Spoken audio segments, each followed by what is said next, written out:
Okay, voice आ रही है आपके पास? कौन है? उस्मान।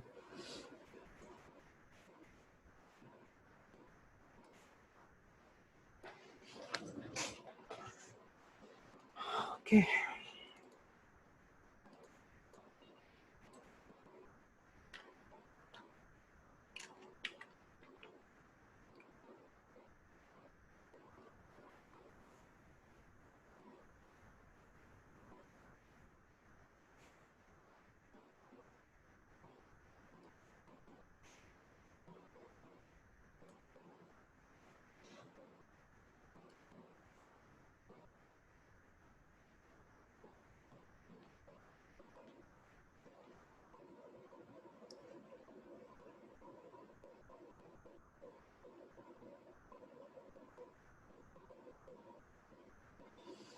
अच्छा। सो ड्रीम वेयर ये ओपन हो जाए फिर हम देखते हैं।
ओके, वॉइस आ रही है उस्मान आपके पास?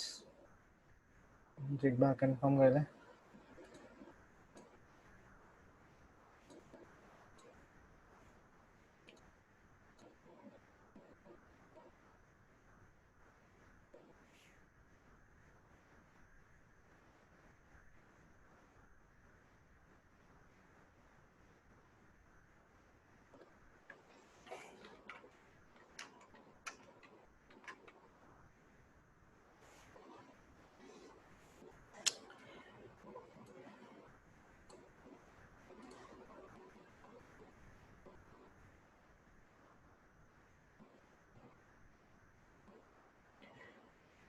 ठीक है उस्मान, वीडियो ना ऑफ कर लें अपनी, क्योंकि ना फिर डाटा जो है ना वो ज़्यादा लगता है और फिर जो है ना वॉइस भी कट हो रही होती है बहुत। तो आज की क्लास में प्रीवियस क्लासेस में जो है हम काम कर रहे थे टेबल बेस्ड वेबसाइट पे, तो उस पे मैंने एक लेआउट बनवाया था और कुछ लेआउट्स और हैं वो जब हम अरीना में क्लास कंटिन्यू करेंगे नेक्स्ट क्लास से इंशाल्लाह तो फिर उसमें बना लेंगे। लेकिन आज जो है वो मैं आपको CSS का इंट्रो देना चाहता हूँ। भाई आज की क्लास में हम CSS यूज़ करेंगे क्योंकि विदाउट CSS जो है वो हमारी वेबसाइट जो होती है, रिकॉर्ड कर लेता हूँ एक मिनट इसको।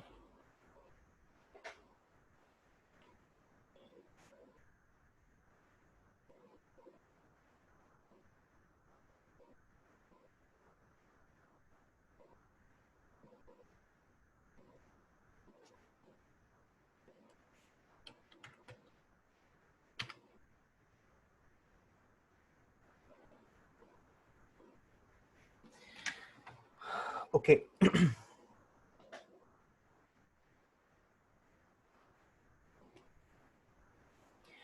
सो देखें आज की क्लास में हम CSS स्टार्ट करेंगे। तो CSS के बगैर जो है, CSS क्यों ज़रूरी होती है हमारी वेबसाइट में? CSS के बगैर जो है वो हमारी वेबसाइट का जो डिज़ाइन है, जो स्ट्रक्चर है, वो बहुत ज़्यादा हम कंट्रोल नहीं कर सकते। तो आपका जो कंट्रोलेबल जो शीट होती है आपके पास वो होती है CSS, जिसके जरिए आप स्टाइल जो है वो ठीक करते हैं। HTML एक पेरेंट लैंग्वेज है, HTML के साथ हम CSS को यूज करते हैं तो आपकी जो वेबसाइट है वो थोड़ी इंटरेक्टिव बन पाती है। सही है, HTML पेरेंट लैंग्वेज है, उसके साथ ये CSS की भी कोडिंग होती है। CSS भी एक लैंग्वेज है, सही। और CSS का मतलब क्या होता है? CSS का मतलब होता है कैस्केडिंग स्टाइल शीट,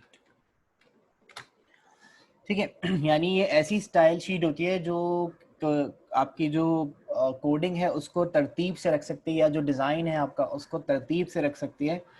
और जो है इसमें आप फॉन्ट स्ट्रक्चर, फॉन्ट के कलर्स, फॉन्ट के साइजेस, सब कुछ आप इसमें जो है वो यूज कर सकते हैं।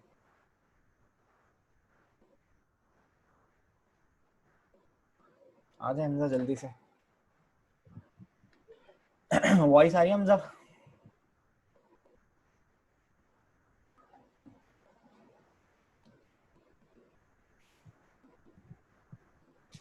एक मिनट, मुझे आपकी नहीं आ रही। आ रही है वॉइस? जी जी ठीक है, ओके। जी सर, आ रही है। हाँ ठीक है।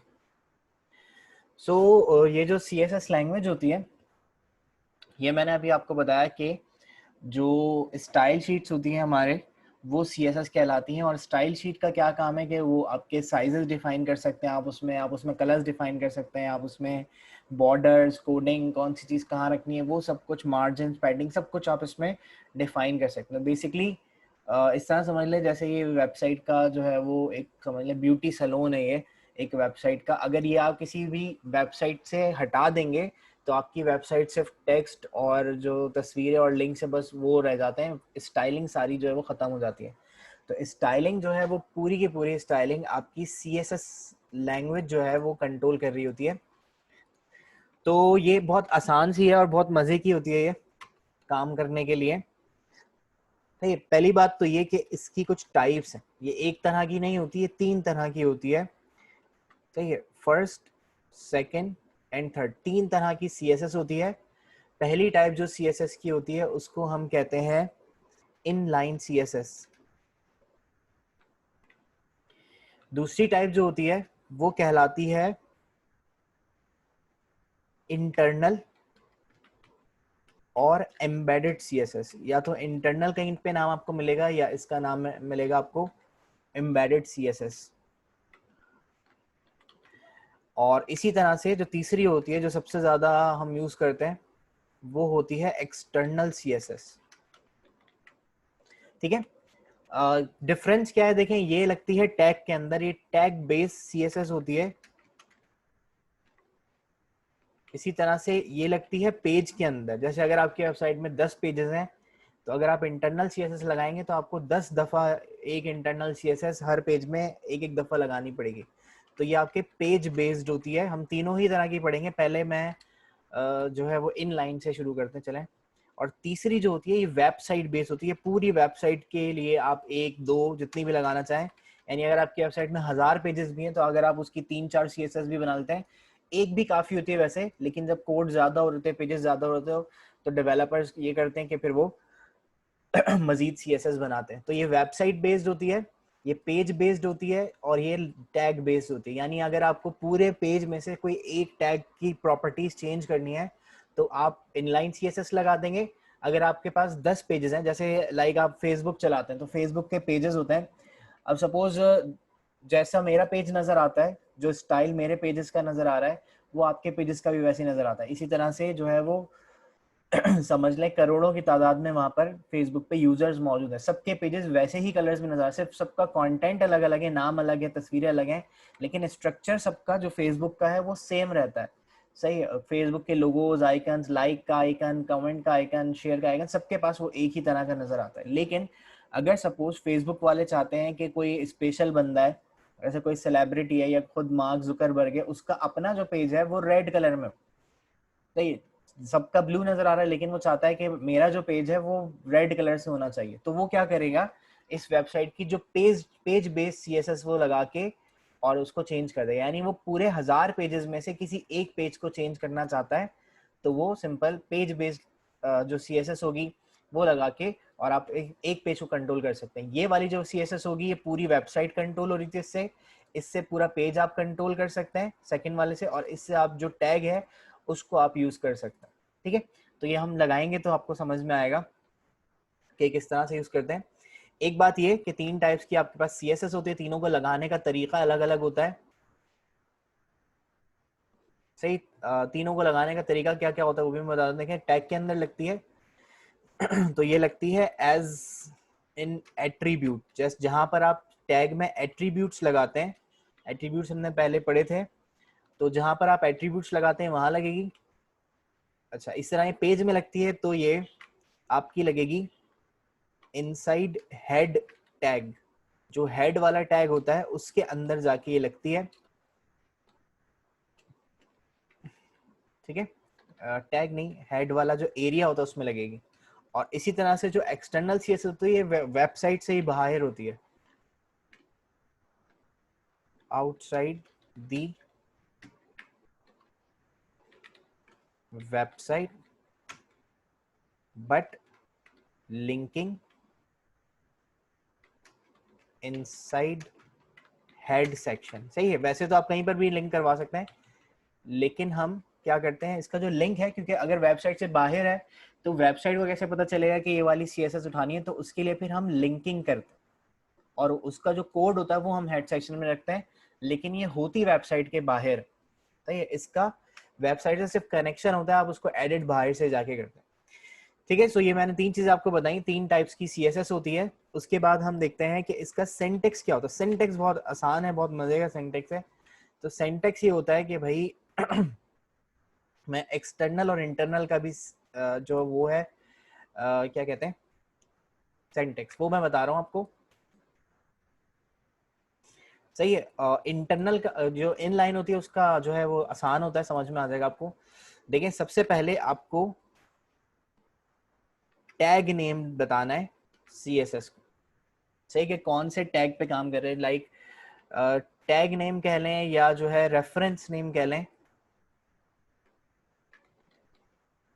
सही है, मतलब अगर आप, मैं इसकी साथ साथ एग्जाम्पल भी आपको नीचे देता रहता हूँ। सही, सपोज रेफरेंस नेम देना है तो मैंने कहा कि H1, यानी पेज में जितनी भी H1 है वो सबको सिलेक्ट कर लेगा, इंटर। सही, यहाँ रेफरेंस नेम के बाद आप लगाते हैं करली ब्रैकेट ओपन एंड करली ब्रैकेट क्लोज। सही है, एग्जाम्पल में अगर बताऊं तो एग्जाम्पल में देखें, H1 लिखा मैंने और H1 के बाद, अच्छा इसको मैं थोड़ा सा ना नीचे कर ऊपर कर लेता हूँ, सिंटेक्स हम देख रहे हैं। ठीक है, तो H1 के बाद मैंने ब्रैकेट ओपन किया, करली ब्रैकेट और करली ब्रैकेट क्लोज। सही, इसमें करली ब्रैकेट यूज होगा। अब रेफरेंस नेम के बाद जो है आप किस तरह से लिखेंगे, आप लिखेंगे CSS की प्रॉपर्टी, जो भी आप प्रॉपर्टी यूज कर रहे हैं। ये मैं एग्जाम्पल के तौर पे आपको बता रहा हूँ कि CSS की प्रॉपर्टी, फिर आप यहाँ पे लगाते हैं कॉलन, यानी जिसमें 2 डॉट्स होते हैं, कॉलन लगाया और फिर उस प्रॉपर्टी की वैल्यू दी आपने और सेमी कॉलन लगा दिया। सेमी कॉलन क्यों है, ताकि आप दूसरी नई प्रॉपर्टी लिखना चाहते हैं तो इसके बराबर में आप लिख सकते हैं। तो ये हम अपना जो हायरार्की है वो सही रखने के लिए हम क्या करते हैं, हम उसको नीचे लिखते हैं। आप CSS एक लाइन में भी लिख सकते हैं, 1 लाइन CSS भी होती है, और आप मल्टीपल लाइन में ढूंढना आसान होता है। अब जैसे H1 मैंने लगाया, अब मैं H1 के साथ कहता हूं कि भाई मुझे इसको करवा दो तुम align colon left semi colon, यानी दूसरी प्रॉपर्टी लिखनी है। फिर मैंने इसको कहा कि भाई इसका मुझे फॉन्ट साइज कॉलन, और सपोज मैं कहता हूँ कि 33 फॉन्ट साइज चाहिए पिक्सल्स में।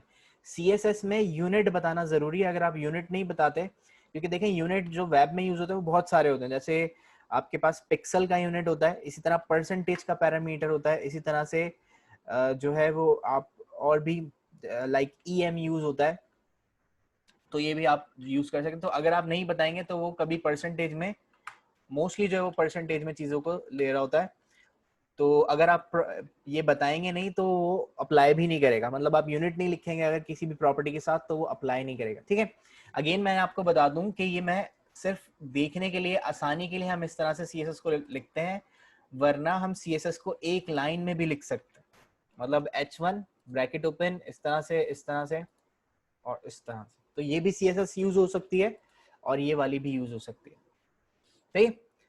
इंटरनल ये जो इन लाइन वाली होती है किस तरह से लगाते हैं, इन लाइन वाले का एक प्रोसीजर, क्योंकि पहले हम इन लाइन ही यूज करेंगे।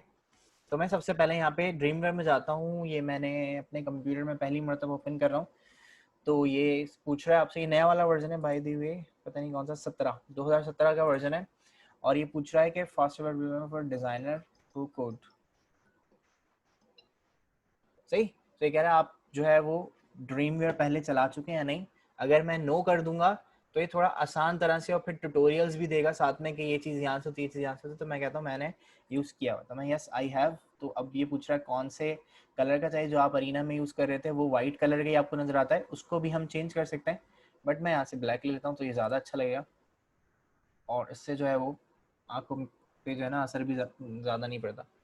ठीक है। तो ये पूछ रहा है कि आपको वर्क स्पेस कैसी चाहिए, डेवलपर वाली वर्क स्पेस चाहिए या स्टैंडर्ड वर्क स्पेस चाहिए जिसमें live and split view with visual tools ही आपके पास होता है, या फिर आप कोड फोकस लेआउट करना चाहते हैं, वो हम बाद में भी चेंज कर सकते हैं। मैं अभी स्टैंडर्ड वर्क स्पेस यूज कर लेता हूँ। फिर इसके बाद यहाँ पे बता रहा है कि हमने कुछ चीज़ें नई ऐड की हैं, नए फीचर्स ऐड हुए हैं, तो यहाँ से जाके ये न्यू फीचर्स हैं। अच्छा, 2017 में ऐड हुआ है कि आप ये सिलेक्ट करेंगे तो उसकी CSS यहाँ सामने आएगी। ठीक है, ये भी हम देखते हैं तो आपको समझ में आ जाएगा क्या हो रहा है। ठीक है। और ये बहुत सारे फीचर्स जो भी हैं वो बता रहा है आपको कि live browser view real time. अच्छा,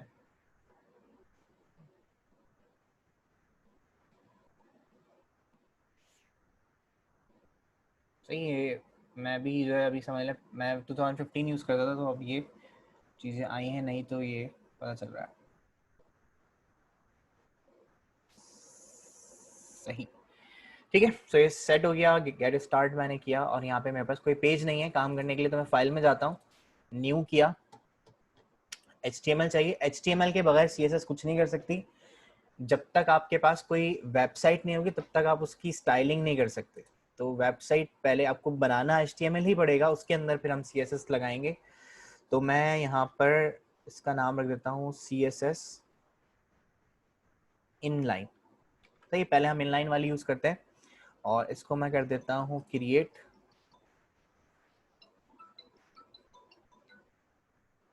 क्रिएट करने के बाद मैं इस फाइल को सेव कर लेता हूँ आपके फोल्डर में 325 वेब, और एक मैंने फोल्डर बना दिया CSS के नाम से, आप जो वेबसाइट है उसके नाम से बना सकते हैं, और इसका नाम मैं रख देता हूँ inline-css। स्मॉल लेटर्स में लिखना चाहिए तो मैं स्मॉल लेटर्स में लिख देता हूँ सब चीज़ें, और HTML बताने की ज़रूरत नहीं है, वो पहले से HTML है। ठीक है। सो इस तरह से व्यूज़ आ रहे हैं मेरे पास। आप यहाँ से इसको चेंज करना चाहते हैं इसके व्यू को, तो यहाँ पे कोड व्यू है, स्प्लिट व्यू है, मैं कोड व्यू पे रहना चाहता हूँ, और यहाँ से लाइव के बजाय मैं डिज़ाइन या लाइव आप यहाँ से भी देख सकते हैं। ठीक है। तो मैं कोड व्यू में जाता हूँ और मेरे पास ये वेबसाइट है, और मैं इसमें कुछ चीज़ें बना लेता हूँ। लाइक मैं बॉडी में जाता हूँ, और बॉडी में जाके मैंने यहाँ पे लगा दी H1। ठीक है।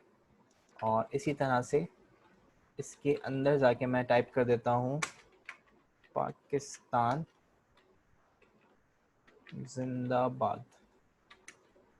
ठीक है। और इसी को मैं कर देता हूँ कॉपी, Ctrl+C, और यहाँ लाके नीचे Ctrl+V।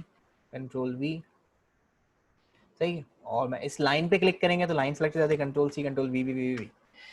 ठीक है। अब मैं इसको चेक करता हूँ, इसका जो ब्राउज़र व्यू है वो यहाँ से आएगा, रियल टाइम प्रीव्यू, और ये कह रहा है F12 पे आपका गूगल क्रोम सेट हुआ हुआ, तो मैंने कहा ठीक है। ये कह रहा है इसको सेव करना है, मैंने कहा यस। तो ये गूगल पे मुझे ये दिखा रहा है। ठीक है, ये व्यू है। सही है। अब वहाँ पे ऐसा अब उसमें लिखा हुआ था कि अगर आप यहाँ से चेंज करेंगे तो रियल टाइम पे चेंज करेगा। मैं चेंज करके देख लेता हूँ। अगर मैं डिलीट करता हूँ, सेव करता हूँ, तो यहाँ पे भी चेंज है। सही, बेहतरीन है। यहाँ मतलब रिफ्रेश नहीं करना पड़ रहा मुझे बार बार, मैं बस यहाँ पर जाता हूँ, चेंज किया, सेव करता हूँ यहाँ पे तो वहाँ ऊपर से चेंज हो रहा है, नहीं बल्कि सेव भी नहीं करना पड़ा, वो डायरेक्टली देखें यहाँ पे चेंज कर रहा है गूगल पे। तो खैर ठीक है, इस तरह से भी देख सकते हैं, वरना इसके पास अपना लाइव व्यू भी है, या आप यहाँ से स्प्लिट व्यू में भी देख सकते हैं, तो वो यहाँ से भी दिखा देगा। तो खैर हमारा मतलब आज ये नहीं है, हम देख रहे हैं CSS। तो सबसे पहले इनलाइन CSS कैसे लगाते हैं। इनलाइन CSS लगाने के लिए मैं इसके कोड्स को थोड़ा सा ना बड़ा कर लेता हूँ, आप लोगों को शायद नजर नहीं आ रहा।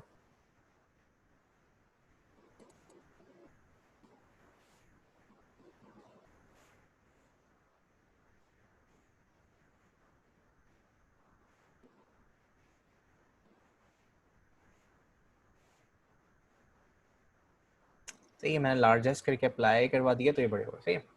सो देखें इनलाइन CSS कैसे लगाते हैं। देखें अभी मैं पाकिस्तान जिंदाबाद ये लिखा हुआ है, मैं इसको सेव कर रहा हूँ, तो ये सब देखें ब्लैक कलर से आ रहा है, ये सब ब्लैक ब्लैक ब्लैक लिखा हुआ है। अब मैं इस पे कुछ CSS के थ्रू चेंजिंग करना चाहता हूँ, मैं इसको समझ लें दोनों एंड पे 2 रख देता हूँ। सही, कोडिंग हमारे पास इतनी ज़्यादा नहीं है, तो और इसको भी मैंने यहाँ से जाके बंद कर दिया। अब मैं यहाँ पे चेंज कर रहा हूँ, हाँ ऑटोमेटिकली। तो इनलाइन CSS कैसे अप्लाई करते हैं, मैंने आपको बताया एट्रीब्यूट के अंदर यूज करते हैं। तो एट्रीब्यूट के अंदर किस तरह से यूज करेंगे, देखें एट्रीब्यूट यूज होगा इसमें स्टाइल, सही, और स्टाइल के बाद मैं इसको नीचे लिख देता हूँ स्टाइल, और एट्रीब्यूट कैसे लगाते हैं, इक्वल टू करके, equal to inverted commas open inverted commas close, और इसके अंदर ये जो मैंने जैसे बताया आपको CSS प्रॉपर्टीज वैसे ही आएंगी।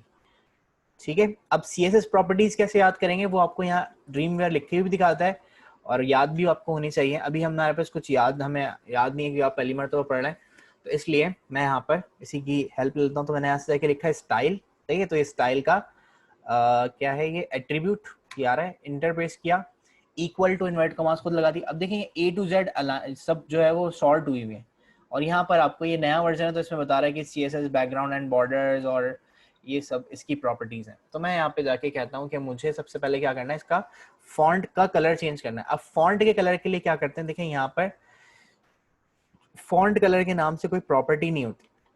अगर आपके पास प्रॉपर्टी है सिर्फ कलर के नाम की, तो ये फॉन्ट का कलर चेंज करेगी। सही, तो मैं यहाँ पे जाता हूँ और मैंने यहाँ पे कहा कि कलर लगाओ, तो ये कलर आ रहा है, ओके किया। अभी कह रहा है कि आपको कलर पिकर चाहिए या ज्यादातर यूज होने वाले कलर्स यहाँ पर आपको दिए, ये नाम भी हम लिख सकते हैं। जैसे मैं येलो कहता हूँ तो, या ग्रीन कहता हूँ, तो यहाँ पे ये ग्रीन कलर सजेस्ट कर देगा आपको। या फिर हम इसको कलर पिकर से कंट्रोल स्पेस बार प्रेस किया, कलर पिकर लिया, और यहाँ से जो भी कलर आपको चाहिए वो मैं यहाँ से चूज कर लेता हूँ।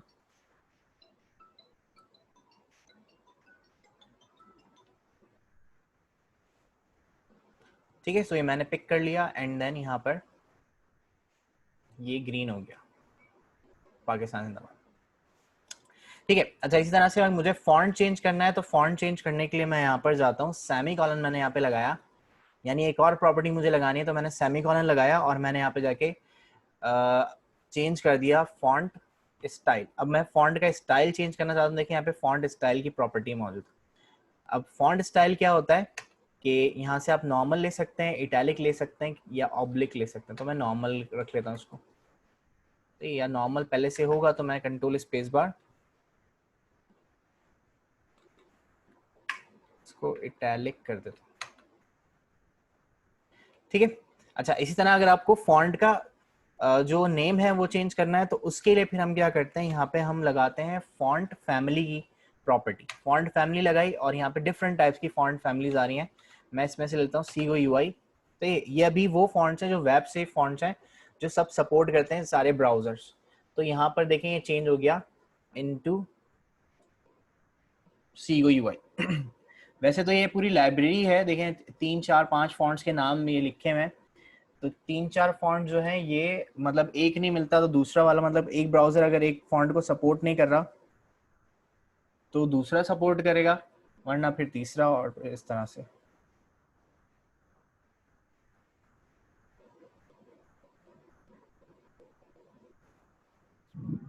सर प्रॉपर्टी चेंज करने के लिए सेमीकोलन लगाना जरूरी है? क्या लगाने के लिए?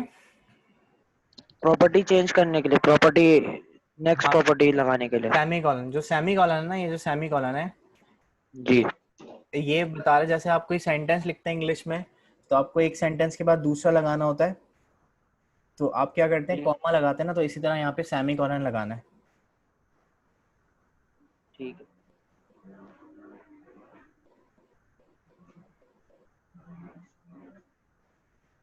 ठीक है, एक मिनट है।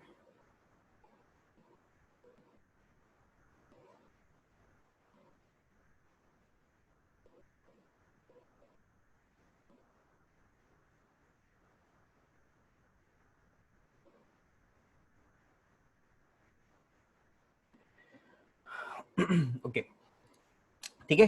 तो ये इस तरह से एक प्रॉपर्टी लगा दी, इस तरह ये सिर्फ देखें एक ही टैग पे मैंने अप्लाई किया, तो वो एक ही टैग को चेंज कर रही इस तरह से, ठीक है। तो जो भी प्रॉपर्टी आप एक टैग पे लगाएंगे, लाइक मैं H1 पे जाता हूँ और मैंने कहा कि मुझे स्टाइल, सही है, और टैग अप्लाई करो, और ये कह रहा है कि अलाइन अलाइन अलाइन आपको क्या करवाना है इसमें, तो आप यहाँ से जाके बता सकते हैं, सही। तो मैं यहाँ से कहता हूँ कि मुझे टेक्स्ट अलाइन करवाना है, अलाइन नहीं लगाएंगे, टेक्स्ट लाइन लगाएंगे, तो टेक्स्ट लाइन होगा। टेक्स्ट लाइन मैंने लगाया और मैंने कहा कि इसको कर दो सेंटर, तो वो देखें वहाँ सेंटर में चला गया, ठीक है। इसी तरह से मैं एक और H1 पे जाता हूँ, मैंने कहा कि इसमें मुझे एक स्टाइल चेंज करना है, और इस स्टाइल पे क्या करते हैं, मैं बैकग्राउंड कलर देना चाहता हूँ, तो मैंने यहाँ पे लिखा बैकग्राउंड। बैकग्राउंड जो है ना, एक समझ लें, ये हम बाद में पढ़ेंगे, अभी मैं ना, ये बैकग्राउंड जो है ना, इसकी मेन प्रॉपर्टी है, इसमें आप बहुत सारे काम करवा सकते हैं। इसके बजाय मतलब ये जो बैकग्राउंड के साथ डैश डाल के प्रॉपर्टीज हैं, ये सारी चीजें इस बैकग्राउंड से कंट्रोल हो सकती हैं। तो मैं अभी बैकग्राउंड कलर अप्लाई कर रहा हूँ, बैकग्राउंड कलर, और मैंने कहा कि एक्वा वाला कलर दे दो, तो वहां देखें हेडिंग में एक्वा कलर आ गया। सेव किया, F12 प्रेस करके चेक भी कर सकते हैं, लेकिन मैं नया वर्जन यूज कर रहा हूँ, तो ये लाइव व्यू मुझे वहां पर ब्राउजर पे दिखा रहा है।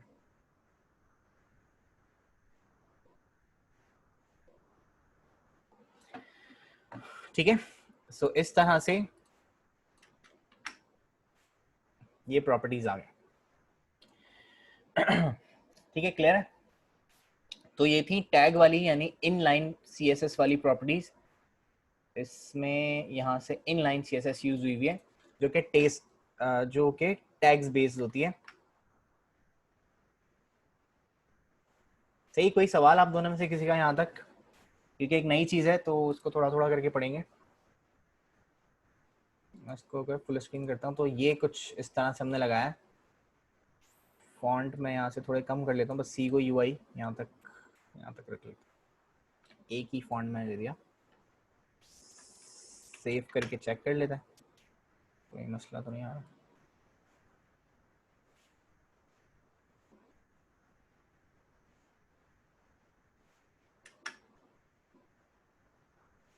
सही, चेंज हो गया वैसे, क्योंकि मैंने यहाँ पे इटैलिक लगाया था इसलिए इटैलिक हो गया। ठीक है, समझ में आ गया। ओके, आगे चलते हैं। मैं इसी पेज को सेव एज कर रहा हूँ, या मैं एक नया पेज लेता हूँ, मैंने न्यू किया और यहाँ से HTML, और अब मैं इस HTML को बनाऊंगा यहाँ से सिलेक्ट करके CSS इंटरनल। सही, अब देखते हैं इंटरनल CSS कैसे यूज होती है। इसमें आपको बहुत सारी चीज़ें मिलेंगी, तो मैं यहाँ पर इसको सेव कर लेता हूँ इंटरनल CSS के नाम से। ठीक है, तो ये पेज सेव हो गया। अब मैं यहाँ पर जाके देखें जो भी कुछ अभी तक हमने पढ़ा है, लाइक मैं यहाँ पर यूज कर रहा हूँ H1, सही है, और बंद किया, ये सामने आ गया, और इसमें मैं लिख देता हूँ दिस इज हेडिंग 1, सही, और इसी को मैं यहाँ से कॉपी करके paste paste paste paste paste कर दिया, और इस तरह से मैंने इसको हेडिंग 2 बना दिया, इसको भी हेडिंग 2 बना दिया, इसी तरह से इसको हेडिंग 4 बना दिया, इसको हेडिंग 4 बना दिया, इसको हेडिंग 3 बना देते हैं, और इसको यहाँ से जाके हेडिंग 2 बना दिया, सही, और साथ में नाम भी चेंज कर देते हैं। ये 2 है, ये 1 ही है, ये 4 है, ये 3 है, ये 2 है, और ये 1 ही है, और ये भी 1 है। ठीक है, सो मैं यहाँ से जाता हूँ और यहाँ पर मैं कहता हूँ पैराग्राफ। सही, अब पैराग्राफ में मैं लिख देता हूँ this is paragraph for typing, कुछ भी copy paste paste paste paste paste paste paste paste paste. तो ये बहुत सारे पैराग्राफ मैंने यहाँ लगा दिया और इसी पैराग्राफ पे कॉपी करके उसको मैं हेडिंग 2 में 2 मरतबा पेस्ट कर देता हूँ, 2 पैराग्राफ्स आ जाएंगे। हेडिंग 3 में 3 मरतबा पेस्ट कर दिया, हेडिंग 2 में 1 मरतबा कर दिया, ठीक है। तो इस तरह से मैंने रैंडम जो पैराग्राफ्स हैं इसमें 1 लगा दिया, इसमें 2 लगा दिया, ठीक है। अब F12 प्रेस करता हूँ और मैंने यस करके चेक किया इस पेज को कि क्या बन रहा है। तो देखें this is heading 1, this is heading 1, heading 2, heading 3, heading 4, ये सब कुछ आ रहा है, सही है। अब मैं चाहता हूँ कि मैं इस पेज में बहुत सारे पैराग्राफ के टैग हैं, P के टैग्स हैं, बहुत सारे H1 के टैग हैं, H2 के टैग्स हैं, H3, 4 के टैग्स हैं। तो मैं इस पेज के जो टैग्स हैं उनको कंट्रोल करना चाहता हूँ। तो देखिए मैं यहाँ पे जाता हूँ और हेड वाले सेक्शन में हम इंटरनल को लगाते हैं। वैसे आप बॉडी में भी लगा सकते हैं, लेकिन हेड में लगाएं तो ज़्यादा सही रहता है। अब ये हेड में आता हूँ मैं और मैंने यहाँ पर जाके लिखा। अब इसके लिए टैग कौन सा होता है, हेड में हम टैग लगाते हैं स्टाइल का, सही है। स्टाइल का टैग ओपन किया और स्टाइल का टैग क्लोज कर दिया। इसके अंदर आप पूरी CSS को लिखेंगे, तो ये सब मैं सिलेक्ट करके थोड़ा सा आगे बढ़ा देता हूँ ताकि बल्कि सही है ऐसी भी, ठीक है। सो स्टाइल में जाता हूँ और स्टाइल में जाके मैंने यहाँ पे कहा कि भाई सबसे पहले देखें, सबसे पहला एक टैग होता है स्टैरिक का।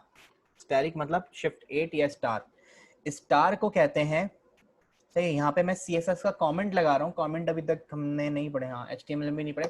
देखिए कमेंट इसलिए होता है कि आपको डेवलपर को या खुद कुछ याद करने के लिए कमेंट लगाना, तो CSS का कमेंट लगता है स्लैश स्टार डबल स्टार और स्लैश। अब इस स्टार कितने भी हो सकते हैं, स्टार्स के बीच में आप यहाँ पे लिख सकते हैं। तो ये कहलाता है यूनिवर्सल सिलेक्टर, ठीक है। सबसे पहले आता है आपके पास सिलेक्टर नेम। यहाँ पर मैंने क्या लिखा था, यहाँ पर मैंने रेफरेंस नेम लिखा है, इसको सही कर लें। ये है सिलेक्टर नेम कि आपको कौन सी प्रॉपर्टी सिलेक्ट करनी है। तो ये है यूनिवर्सल सिलेक्टर। यूनिवर्सल सिलेक्टर का मतलब है कि नीचे जितने भी टैग्स आ रहे हैं ना सब सिलेक्टेड है, अगर मैं ये कर देता हूँ तो, सही है। और मैंने कहा कि इंटर, और मैंने यहाँ पे लगा दिया कि बॉर्डर, यानी जितने भी टैग्स हैं सबका जो बॉर्डर है उसका जो साइज है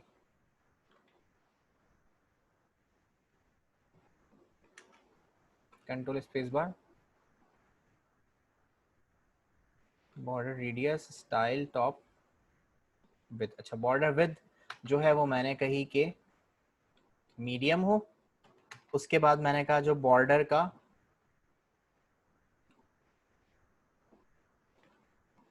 डैश, जो कलर है बॉर्डर का वो होना चाहिए ब्लू, सही। F12 प्रेस किया और चेक किया तो देखें यहाँ पर कोई बॉर्डर नहीं आया, तो मतलब कुछ मसला किया मैंने,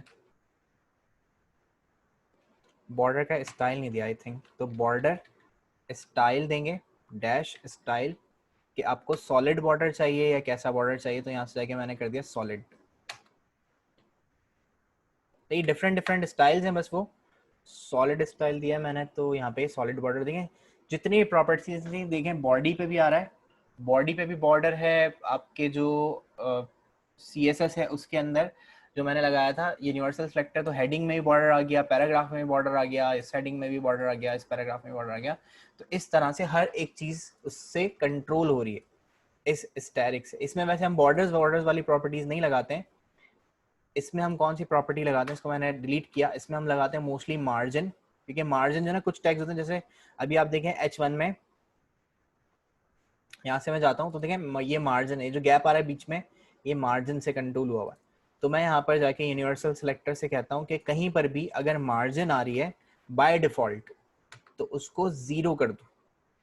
अब मैं चेक करता हूँ तो देखें हर जगह की जो मार्जिन है वो इसने 0 कर दी। जो हेडिंग्स पहले ये ऐसा नजर आ रहा था, अब ये ऐसा नजर आ रहा है, ठीक। दोनों में कितना नहीं सेम ही है। अच्छा क्योंकि वो डायरेक्टली चेंज कर रहा है ना ड्रीम में, तो प्रीवियस स्टेट हम नहीं देख सकते जो, क्योंकि वो डायरेक्टली चेंज कर रहा है। तो अगर मैं यहाँ से आपको दिखाता हूँ, देखें चला गया, जैसे मैं यहाँ से ये प्रॉपर्टी कमेंट कर देता हूँ। देखिए कमेंट करने के लिए स्लैश स्टैरिक, और जहां तक कमेंट करना है, कमेंट से क्या होता है, चीज कमेंट हो गई, अब मतलब ये वाली प्रॉपर्टी अप्लाई नहीं हो रही होगी। अगर मैं डिलीट कर दूंगा तो मुझे दोबारा लिखनी पड़ेगी, लेकिन अगर मैं कमेंट कर दूंगा तो क्या होगा कि ये लिखी हुई है, लेकिन मैंने चेक किया कि हाँ इसी की वजह से हुआ था सब कुछ। अब मैं जाके एक कमेंट जिससे मैंने लगाया था वो मैं प्रॉपर्टीज यहाँ से हटा देता हूँ, तो ये कमेंट हट गया। अब ये मार्जिन देखें साइड में आपको अप्लाई होती हुई नजर आ रही है, ठीक है। सो ये मार्जिन होती है। अच्छा, मार्जिन और पैडिंग ये क्या होती है, मैं अभी आपको समझा देता हूँ। ये पहले हम CSS लगाना सीख लेते हैं, फिर हम बाकी चीजें देख लेंगे, ठीक है। तो यूनिवर्सल सिलेक्टर की जरूरत अगर आपको है तो रखें, वरना नहीं रखें, मर्जी आपकी। वैसे हर वेबसाइट में होता है, लगाना चाहिए ताकि आप सारी प्रॉपर्टीज एक साथ कंट्रोल कर सकें। अच्छा, उसके बाद मैं यहाँ पे लगाता हूँ H1 सिलेक्टर, ठीक है। तो देखें सिलेक्टर भी ना कई तरह के होते हैं। जो सिलेक्टर है, अभी हम लगा रहे हैं टैग सिलेक्टर।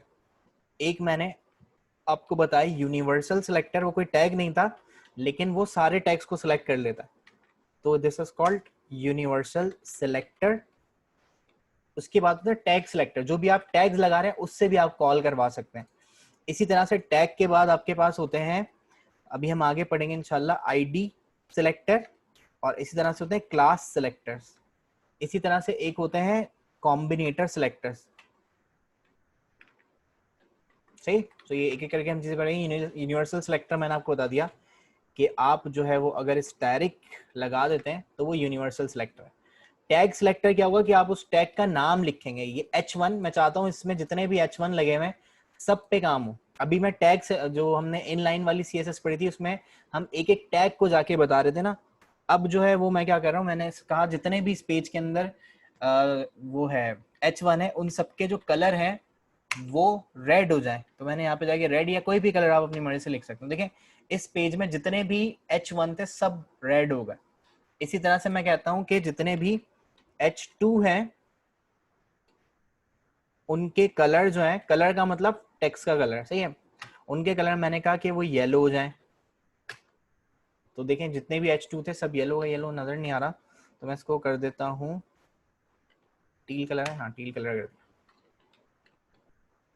इसी तरह से मैं कहता हूँ कि भाई जितने भी H3 हैं, H3 तो खैर हमारे पास कम है, मैं कहता हूँ जितने भी पैराग्राफ मैंने लिखे हुए हैं, जितने भी पैराग्राफ मैंने लिखे हैं, तो उसको क्या करो, उसको मैं कहता हूँ कि टेक्स्ट अलाइन कर दो उनका सेंटर में।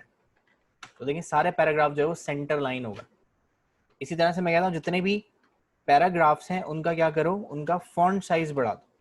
तो मैंने कहा फॉन्ट डैश साइज, और फॉन्ट साइज मैंने कहा कि इनका फॉन्ट साइज बाय डिफॉल्ट शायद 13 होता है, सही 1 EM के बराबर होता है, और एक EM जो है वो 12 पिक्सल का होता है, तो 12 होता है।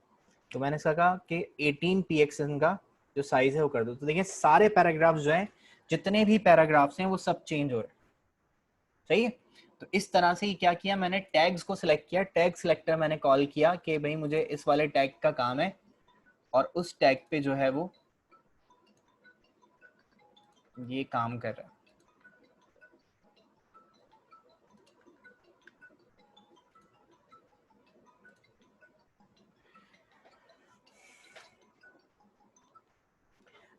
ठीक हो गया। तो ये मैंने कुछ प्रॉपर्टीज लगाई। अब यहाँ पे कुछ जरूरी बातें समझ लें। देखें अगर कोई प्रॉपर्टी कॉन्फ्लिक्ट करती है, जैसे मैं H1 को रेड कलर पहले दे चुका हूं, लेकिन अगर मैं दोबारा कोई H1 का कलर, जैसे आप कभी कभी होता है ऐसा कि आप भूल जाते हैं कि हमने ऊपर कोई, अभी तो हम छोटी छोटी प्रॉपर्टी लगा रहे हैं, पूरी हजारों हजारों लाइंस की CSS लिखी हुई होती है। तो जब आप ऊपर कोई प्रॉपर्टी लगाई हुई आपने और आप भूल गए, और अब जब आप नीचे लगा रहे हैं तो आपने यहाँ पे कहा कि भाई कलर जो है वो उसका, अब मैं कहता हूँ कि पर्पल होना चाहिए। अब क्या ये क्या करेगा, देखें चेंज कर देगा, इसने पर्पल कर दिया, उस रेड को भूल गया। तो इसका मतलब क्या हुआ कि जो भी प्रॉपर्टी आप बाद में लगाते हैं, यानी ये पेज को यहाँ से पढ़ना शुरू करता है, तो ये जो भी HTML या CSS का कोई भी कोड होगा ऊपर से पढ़ना शुरू करेगा, यहाँ आया उसको मिला कि भाई रेड कलर करना है, तो उसने HTML का रेड कलर कर दिया, सही। लेकिन ये सारे काम जो है वो माइक्रो सेकेंड्स और मिली सेकेंड्स में हो रहे होते हैं। तो उसने पहले रेड कर दिया, फिर वो ये सब कुछ चेंज करते करते आया, फिर उसको जहाँ पे दोबारा से H1 मिला तो पुरानी वाली प्रॉपर्टी स्किप कर देता है, पुरानी प्रॉपर्टी भूल जाएगा। जो प्रॉपर्टी आप बाद में लगाते हैं वो वाली प्रॉपर्टी जो है वो अप्लाई करेगा, सही है। अच्छा इसी तरह से ये चीज अगर देखें आपको समझनी है तो मैं इस H1 को उठा रहा हूँ, ये जो मैंने बाद में लगाया था, अब मैं इसको रेड के ऊपर जाकर लिख देता हूँ। तो देखें अब वो रेड अप्लाई कर रहा है क्योंकि उसने पर्पल को छोड़ दिया, पर्पल स्किप कर दिया, नीचे उसको नई प्रॉपर्टी मिली रेड की, तो उसने रेड यहाँ पर जाके अप्लाई करवा दिया। ठीक है, लेकिन देखें मैं अगर चाहता हूँ एक और काम भी हो सकता है, अगर आप चाहते हैं कि ये दो कॉन्फ्लिक्ट तो कर रही हैं लेकिन अब आपको ये नहीं पता नीचे कहाँ पर वो प्रॉपर्टी रखी हुई है, सपोज ये बहुत नीचे चली गई, मैं चाहता हूँ कि भाई H1 जो है ना वो पर्पल ही होनी चाहिए, रेड नहीं होनी चाहिए, तो अब मैं प्रॉपर्टी ढूंढूं या मैं उसको चेंज करूँ, तो उससे अच्छा क्या है H1 पर्पल और इसके आगे जाके आप स्पेस बार प्रेस करें और एक्सक्लेमेशन मार्क लगाएंगे, तो यहाँ पर एक्सक्लेमेशन मार्क लगा के और इम्पोर्टेंट लिखना है तो ये यहाँ पर हो जाएगा। ये मैं नया वर्जन यूज कर रहा हूँ तो इसमें मैंने सिर्फ एक्सक्लेमेशन मार्क लगाया तो ये खुद ही लिखा हुआ आ गया। तो ये वरना आप जो पुराना वाला ड्रीमवेयर अगर वो यूज कर रहे हैं तो आप सिंपल एक्सक्लेमेशन मार्क लगाएं और वहां पे प्रॉपर्टीज आ रही होती हैं तो उसमें से इंपॉर्टेंट को चूज कर लें। इंपॉर्टेंट क्या होता है कि भाई नीचे कितनी भी प्रॉपर्टीज कॉन्फ्लिक्ट कर रही हो, लाइक यहाँ से H1 और ब्रैकेट ओपन और मैंने कहा कि भाई कलर जो है वो हो जाए येलो, तो देखिए कितनी भी प्रॉपर्टीज कॉन्फ्लिक्ट कर जाएंगी लेकिन जिसके ऊपर आपने इंपॉर्टेंट लगाया हुआ है वही वाली प्रॉपर्टी अप्लाई करेगा। सपोज मैं यहाँ पर्पल से हटा देता हूँ तो अब ये येलो आ रहा है लेकिन मैं रेड पे जाके लगा देता हूँ तो अब देखें वो रेड अप्लाई कर रहा है जबकि नीचे येलो पे भी अप्लाई हुआ हुआ। ठीक है, तो इस तरह से हम आपकी जो CSS होती है उसको यूज करते हैं। और प्लस एक और बात मैं आपको बताऊं, देखें मैं यहाँ से सपोज ये प्रॉपर्टीज अब हटा रहा हूँ जो कॉन्फ्लिक्ट कर रही हैं, ये मैंने प्रॉपर्टीज लगाई तो अब हो क्या रहा है कि जितने भी H1 है वो सब रेड हो गए। ठीक है, रेड की प्रॉपर्टी अब मैं लगा रहा हूँ, जितने भी H1 थे इस पेज में वो सब रेड है, लेकिन मैं चाहता हूँ कि भाई जो दूसरा वाला ये है हेडिंग 1 जो आ रही है, मतलब जो दूसरी वाली जो दूसरा वाला हेडिंग 1 का टैग है ये जो है वो येलो कलर का होना चाहिए, बाकी के सारे रेड हो लेकिन ये येलो कलर का हो। तो इस एक के लिए मैं क्या करूंगा, मैं नीचे जाके इन लाइन CSS लगा दूंगा। ये पहला वाला H1 है, ये दूसरा वाला H1 है, इस पे मैं जाता हूँ और मैंने इसको कर दिया कि कलर नहीं सॉरी कैसे लगाते हैं, अभी मैंने बताया आपको स्टाइल का एट्रीब्यूट लगाएंगे और इसमें लगा देंगे कलर, और कलर कौन सा चाहिए हमें, येलो चाहिए, तो मैंने यहाँ से येलो लिख दिया। तो देखिए सिर्फ वही वाला एक टैग चेंज होगा जिसको हमने अप्लाई कर पाया, बाकी ये वाला हेडिंग 1 भी रेड है और नीचे वाला हेडिंग 1 भी रेड। और जब मैं चेंज करूंगा इसको रेड की बजाय मैंने कर दिया ब्लू, तो यही चेंज होंगे जो ये येलो वाला है क्योंकि इसके ऊपर मैं एक ज्यादा फोर्सफुल वाली जो प्रॉपर्टी है वो लगा चुका हूँ। सही है तो आपका जो पेज होता है वो सबसे पहली प्रायोरिटी आपके एच कह रहा हूँ, आपकी जो इनलाइन वाली CSS है उसको देगा, दूसरी प्रायोरिटी आपके इनलाइन जो आपकी इंटरनल CSS है उसको देगा, और तीसरी प्रायोरिटी जो है आपकी एक्सटर्नल CSS को मिलती है, जो कि हम नेक्स्ट क्लास में पढ़ेंगे। आज इतना काफी है। सही है, तो इसके ये सिंटैक्स और ये सब चीजें करके देख लीजिएगा तो आपको क्लियर हो जाएगा, समझ में आ जाएगा ये। ठीक है, तो मैंने ये बताया आपको कि इंटरनल CSS और इनलाइन CSS हम किस तरह से लगाते हैं और कैसे यूज करते हैं उसको।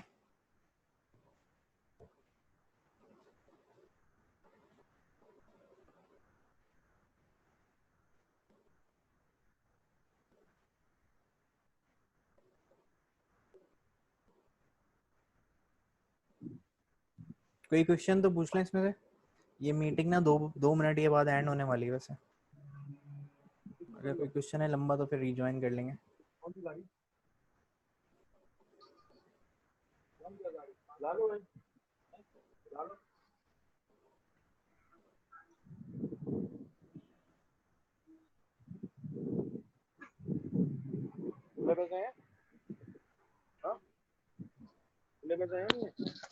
Sir okay okay.